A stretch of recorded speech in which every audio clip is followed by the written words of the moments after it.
Percaya tidak ada satu ibu bapak pun yang menginginkan supaya anak dia lahir dengan tidak pandai, lahir dengan tidak bijaksana, ya, lahir dengan tidak ada kepakaran, ya, lahir untuk ditempatkan di kelas yang paling ujung, lahir untuk dikelaskan di tempat yang paling uncit. Tahu apa tuh uncit? Kalau di Sabah bilang uncit, kelas yang paling ujung sana, yang paling di belakang sana, itulah uncit. Isu ini memanas 2-3 hari ini, ya. Mami ada dengar, ada beberapa orang ibu sudah beri masukan-masukan. Sebab itulah terwujudnya konten ini.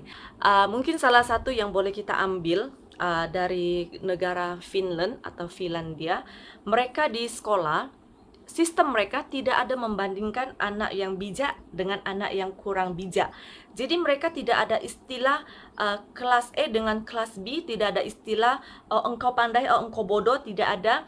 Jadi mereka di sana mereka menggunakan sistem kerjasama.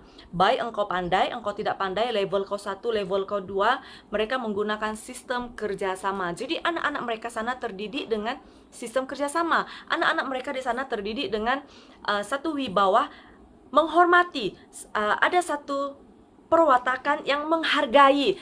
Jadi sikap inilah yang patut dicontohi di negara Malaysia ataupun di seluruh negara lah, senang cerita.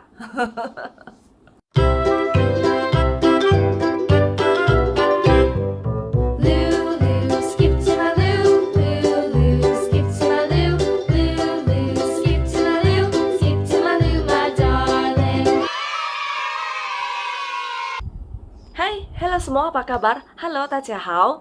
Halo, Siuluko Solanasang, apa kareba? Mana sumo, kumande moraka? Baiklah, topik Mami hari ini adalah mengenai tentang pengasingan murid di kelas yang pandai atau yang bijaksana dengan murid yang lemah atau yang mereka sebut tidak pandai. Jadi, apa pandangan Bapak Ibu, apa pandangan saudara-saudari di luar sana? Apakah Anda bersetuju kalau ada pengasingan kelas? Mami tahu, mesti setiap orang ada ada pendapat masing-masing. Mereka ada keluhan masing-masing. Yang kita mau adalah anak-anak kita mendapat pendidikan yang baik tentunya, ya.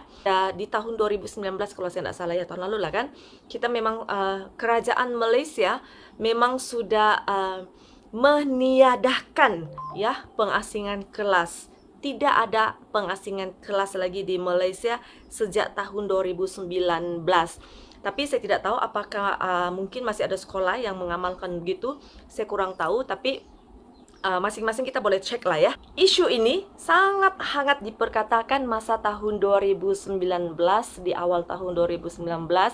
Ramailah yang bagi pendapat mereka masing-masing, ada yang bersetuju dan ada yang tidak bersetuju. Kelas diasingkan mengikut tahap pemikiran murid-murid itu. Ada yang setuju diasingkan antara pandai dengan tidak pandai, sebab kata mereka yang pertama adalah senang untuk guru-guru mengajar murid-murid ini. Maksudnya gini, kalau pelajar yang diasingkan di kelas yang pandai, ketika guru mengajar, mereka cepat untuk pick up. Ketika mereka sudah dapat pick up, mereka sudah paham, maka senanglah bagi guru tersebut untuk melanjutkan ke bab yang seterusnya, kata mereka. Kemudian yang mengatakan tidak setuju ada pengasingan kelas, mereka kata kalau asingkan kelas, maka pelajar yang ditempatkan di kelas yang paling ujung, orang akan sebut kelas yang kurang pandai, kelas hujung-hujung. Mereka akan ada rasa satu perasaan yang tidak percaya diri, mereka malu. Mungkin dia ini daripada kelas F, kelas hujung. Kemudian bila dia wakil dari kelas F nih ada combine dengan wakil daripada kelas E atau kelas B, bila sudah dikasih berkumpul, mereka akan rasa malu, rendah diri. Siapa yang pernah mengalami? Saya pernah mengalami. Jadi kalau saya berkumpul dengan budak pandai-pandai ini, saya rasa, ih, siapalah saya nih? Ih, saya ini kurang tahu. Ih, saya ini kurang fasih. Saya ada pengalaman gitu. Anda ada? Kemudian apa lagi? Ada lagi yang cakap, saya tidak mau kalau anak-anak saya yang pandai ini dicampurkan dengan anak-anak yang kurang pandai. Sebab selalunya di kelas yang hujung-hujung atau di kelas yang orang bilang kurang pandai, mereka nakal, mereka malas, kemudian mereka tidak ada kerjasama. Kemudian apa lagi? Mereka ini selalu lawan cakap cikgu, mereka ini dan itu dan sebagainya. So, banyak parents yang tidak mau anak-anak mereka yang pandai ini satukan dengan anak-anak yang kurang pandai. Itu pendapat sesetengah ibu bapa. Setengah guru pun sama. Guru-guru lebih suka mengajar murid yang cepat tangkap, murid yang cepat faham. Guru-guru kebanyakan suka mengajar dengan murid-murid yang kalau ditanya tahu, diajar oh faham, kalau disuruh buat homework oh siap. Guru-guru kebanyakan suka yang begini. Betul atau tidak? Manakala ada ibu bapak yang bersetuju kalau tidak ada pengasingan kelas. Mereka kata janganlah asingkan kelas supaya pelajar yang pandai ini bolehlah menolong pelajar yang lemah. Dan pelajar yang lemah ini bolehlah belajar atau melihat tata kerja orang-orang atau teman-teman mereka yang pandai, supaya mereka boleh mengikuti teladan-teladan orang yang pandai. Ada juga guru-guru yang mengatakan lebih baik diasingkan antara murid yang pandai dengan murid yang kurang pandai, supaya guru-guru tahu kaedah bagaimana untuk mengajar pelajar yang lemah ini. Sebab itu kerajaan menubuhkan satu kelas yang dipanggil kelas Linus. Jadi pelajar yang kurang efektif, pelajar yang kurang pandai baca, pandai tulis, pandai kira, mereka akan dihaskan ke satu kelas Linus, dipanggil kelas Linus, supaya mereka di sana lebih difokus, lebih diajar mereka bagaimana membaca, menulis dan sebagainya.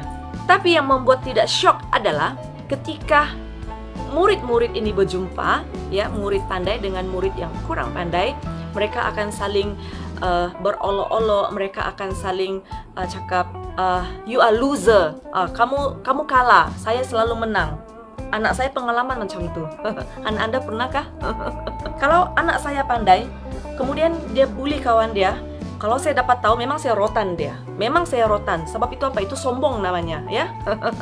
Ajarkan anak kita juga jangan terlalu merendah diri. Nah, ketika ada kawan-kawan yang cakap dia lemah, kawan dia cakap dia bodoh kah, kawan dia cakap dia kalah kah, cakap saya dengan kawan dia tuh, kaulah loser, kaulah kalah, kaulah yang bodoh sana, saya tidak bodoh. Tidak, Mbak, tidak. Jangan cakap gitu. Itu tidak boleh. Don't do that, ya. Jangan cakap gitu. Tapi cakap dengan kawan dia tuh, hey, stop. Perkataan itu jangan ucapkan kepada saya, sebab saya pun masih belajar macam kamu juga. Saya pun masih ada potensi untuk menang. Saya pun ada potensi untuk boleh lulus. Saya pun ada potensi untuk berjaya seperti orang-orang lain. Ajarkan anak-anak kita tentang perkataan-perkataan yang positif seperti ini. Bapak datang di sekolah, mereka berkumpul di sekolah, kan? Jadi yang anak yang pandai, ibu dia akan bergaul dengan sesama mereka, sebab anak mereka satu kelas. Anak mereka satu kelas, jadi saling kenal. Manakala ibu-ibu yang anak dia di kelas hujung-hujung, mereka juga akan berkawan dengan ibu-ibu yang berada di kelas hujung-hujung juga. Sebab apa? Sebab mereka sudah saling kenal. Grup ini dengan grup ini, masing-masing ada grup. Jadi bila ibu ini dengan ibu ini berjumpa, yang pandai ini akan lebih tinggi sedikit perasaan dia berbanding ibu yang ada di hujung-hujung kelas anak dia. Dan kalau kita sebagai guru, jangan pandang rendah kepada pelajar-pelajar yang kurang cerdik. Jangan bagi tahu mereka, oh pelajar itu bodoh, oh pelajar itu tidak ada guna, oh pelajar itu sudah diajar berulang kali tapi tetap tidak pandai.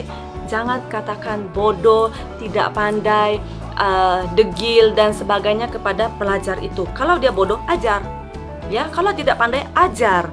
Kalau memang dia sangat lemah, bagi tahu parents dia, iya anak kamu sangat lemah gini-gini. Ini hanyalah sebagai sebuah konten supaya kita sedarlah akan anak-anak kita, akan diri kita, ya. Masa depan mereka kita tidak tahu lagi bagaimana, tapi kita tetap percaya kalau kita berusaha, kalau kita yakin, kalau kita gigih, kalau kita ada belajar, kalau kita tidak malas, kalau kita sudah berdoa dan ada penyertaan Tuhan, sudah tentu anak kita akan berjaya juga satu hari nanti. So, sebagai ibu bapak pun kita jangan rendahkan anak kita. Jangan banding-bandingkan anak kita dengan orang lain. Sebagai guru pun please, jangan banding-bandingkan anak orang lain dengan anak kamu. Jangan banding-bandingkan pelajar yang cemerlang dengan pelajar yang kurang cemerlang. Don't do that. Ya, jangan lakukan itu, karena walaupun pelajar ini kurang cemerlang, walaupun pelajar ini kurang pandai, walaupun pelajar ini yang kamu sebut bodoh, mereka ada perasaan seperti Anda pun ada perasaan, seperti saya pun ada perasaan kecewa. Ini mami bukan marah, ini mami bukan tersinggung atau apa. disebabkan isu ini memanas 2-3 hari ini ya. Mami ada dengar ada beberapa orang ibu sudah beri masukan-masukan, Mami Dian bagus buat konten ini dan itu. So Mami pun buatlah konten ini. Dan jadi jangan pilih kasih kepada pelajar yang pandai dengan pelajar yang kurang pandai. Kalau boleh satukan mereka, bagi mereka peluang bersama-sama, kerjasama yang baik. Jadi itu saja untuk hari ini. Sekian, terima kasih. Jumpa lagi. Bye.